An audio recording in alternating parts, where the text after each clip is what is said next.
Урматтуу Москва шаарындагы мекендештер, Medical Amir клиникасы төмөнкүдөй кызматтарды көрсөтөт. Баша бизде стоматология кызматы 24 саат бою дем алышсыз иштейт. Эң башкысы, бардык кызматтарга алдын ала жазылсаңыз, 10% арзандатуу бар. Стоматологиянын бардык кызматтары: гинеколог, уролог, хирург, травматолог, проктолог, флеболог, пластикалык хирург, терапевт, невролог, аллерголог, дерматолог, лор-врач, эндокринолог, педиатр, лечебный массаж, УЗИ, ЭКГ, пиштен рентгени. Мындай мүмкүнчүлүктү колдон чыгарбаңыз. Медицинанын ар бир тармагы боюнча кесипкөй адистер бар. Оору деген онтоодон арылып, шыпа таап кетиңиздер. Дасыккан, өз ишин сүйгөн адистер өзгөчө кам көрөт. Биздин дарек: Метро Марина, выход 2, Новочеркасский бульвар 51. Medical Amir клиникасында тажрыйбалуу адистер тейлейт. Байланыш телефондор: +7905 752 42 84, +7905 750 49 84, +7967 108 40 84.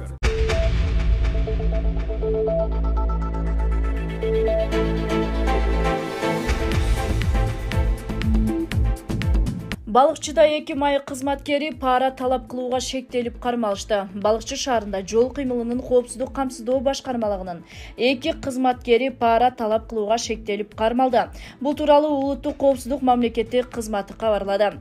Туристтик сезон мезгилинде жүргүнчүлөрдөн Ысык көл облустук ички иштер бөлүмүнүн ЖККБнын жана ИИМдин ички иштер шаары боюнча патрулдук милиция башкармалыгынын айрым кызмат адамдары системалуу түрдө опузалап, акча каражатын талап кылып жүрүшкөн аныкталды. Жүргүзүлгөн иш-чаралардын жыйынтыгында 31-июль күнү Балыкчы шаарынын аймагындагы ЖККБнын 2 кызматкери пара талап кылган деп шектелип кармалды деп билдиришти улуттук коопсуздук мамлекеттик кызматынан. Ошол эле күнү Балыкчы шаардык ички иштер бөлүмүнүн катардык плацын аппараттын полктун жана патрулдук милиция башкармалыгынын жетекчилигинин улуттук коопсуздук мамлекеттик кызматкерлеринин катышуусунда кызматтык абалын кыянаттык менен пайдаланган дагы башка инспекторлор катардан чыгарылып кармалган.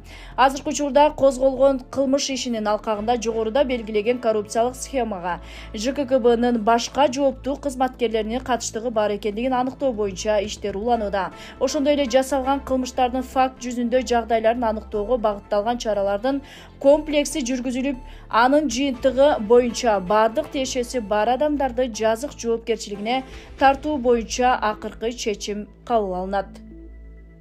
Мурдагы муфтий Максатбек Токтомушевдин атасы дүйнө салды. Мурдагы муфтий Максатбек Токтомушевдин атасы Токтомуш Идираев бүгүн 2 августта бул дүйнө менен кош айтышты. Бул тууралуу Кыргызстан мусулмандардын дин башкармалыгынан билдирди. Маалымдагандай, маркумду акыркы сапарга узатуу зыйнаты 3 августта саат 11:00 Ош облусунун Каракулжа районундагы Каракулжа айылында өтөт. Супер KG порталынын эмгек жамааты Максатбек Ажы Токтомушевга жана анын жакындарына терең кайгыруу менен көңүл айтат. Эдил Байсалов Орусия мигранттар боюнча сунуштаган мыйзамга комментарий берди. Министрлер кабинетинин төрагасынын орун басары Эдил Байсалов өзүнүн социалдык түйүндөгү Орусияда мигранттарга чектөөлөрдү киргизүү тууралуу сунушталып жаткан мыйзамдын кыргызстандыктарга таасир этпеши керектигин белгиледи. ЭАЭПтин негизги принциптерине ылайык биздин жарандар эмгек рыногунда эркин жана тең укукка ээ. Эгер башкача чечмелөөлөр жана биздин жарандарды 3-өлкөлөрдөн барган мигранттарга теңештирүүлөр болсо, анда элибизге ЭАЭПкө мүчө болушуна маанисине түшүндүрүү биз үчүн өтө оор болот деп жазган ал. Белгилей кетсек, Орусиянын мамлекеттик думасына медицина билим берүү жаатында жана жеткизип берүү кызматтарына эмгектенген мигранттардын айлык акысы 100 000 рубльдан ашса иштөөгө бөгөт коюу боюнча сунуш киргизилген. Орусияда 100 000ден ашык айлык алган мигранттардын иштөөсүнө чектөө коюу сунушталууда.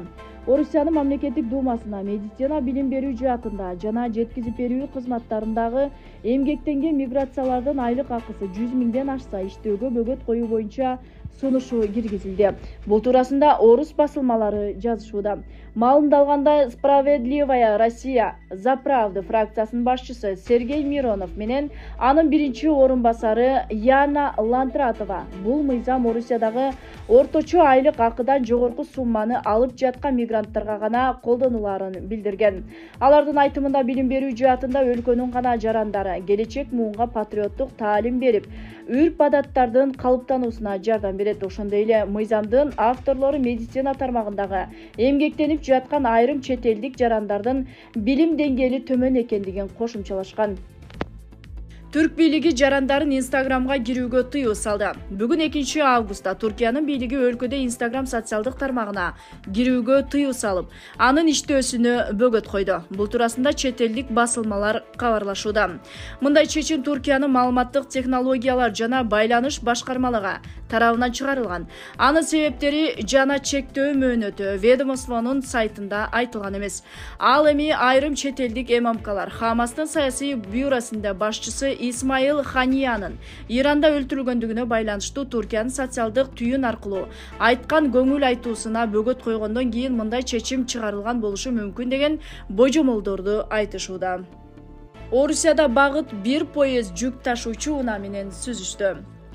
Бүгүн 2 августта Перим облусунда Уренгой-Москва багыты боюнча бара жаткан поезд жүк ташуучу унаа менен кагышып кеткен. Бул туурасында орус басылмалары жазышууда. Маалымдалгандай жүргүнчүлөр арасында жабыр тарткандар жок. Унаанын айдоочусу ооруканага түшкөн. Поезддин вагондору рельстен чыккан эмес, бирок шаардык кыймыл чектелүү экендигине маалыматта кошумчалаган. Прокуратура тарабынан жол кыймылынын коопсуздук жана темир жол транспортун эксплуатациялоо боюнча мыйзамдардын талаптарын салыштырганы боюнча текшерүү жүрүп жатат. Белгилей кетсек, 29 июлда Орусиянын Казань шаарынан Адлерге багытталган поезд жүк ташуучу унаа менен сүзүшүп, 8 вагон рельстен чыгып кеткен.